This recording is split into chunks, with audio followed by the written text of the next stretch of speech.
আসসালামু আলাইকুম। আমরা যারা গ্রাফিক ডিজাইন অথবা ডিজিটাল মার্কেটিং শিখতে চাই, এটার ভবিষ্যৎটা কি, এটা নিয়ে আজকে আমরা আলোচনা করব। সো যদি কেউ প্রপার স্কিল ডেভেলপ করে গ্রাফিক ডিজাইনিং শিখতে পারে, সে তার স্কিলসের উপর ডিপেন্ড করে অনলাইন মার্কেট প্লেস এবং অফলাইন মার্কেট প্লেসে মোটামুটি ইনিশিয়ালি একটা ভালো আর্নিংয়ে যেতে পারে।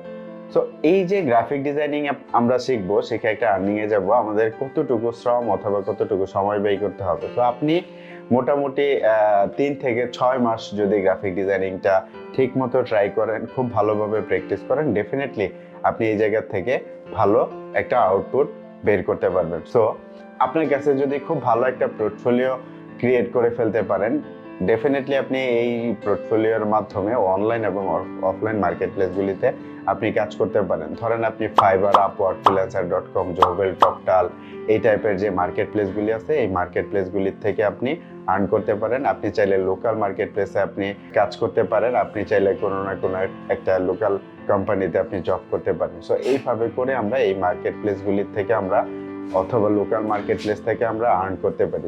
ডেফিনেটলি গ্রাফিক ডিজাইনিং আপনার ক্যারিয়ারের জন্য খুব সুন্দর একটি ওয়ে হতে পারে।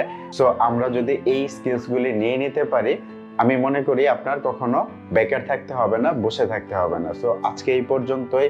সবাই অনেক বেশি ভালো থাকবেন, সুস্থ থাকবেন। আল্লাহ হাফেজ, আসসালামু আলাইকুম।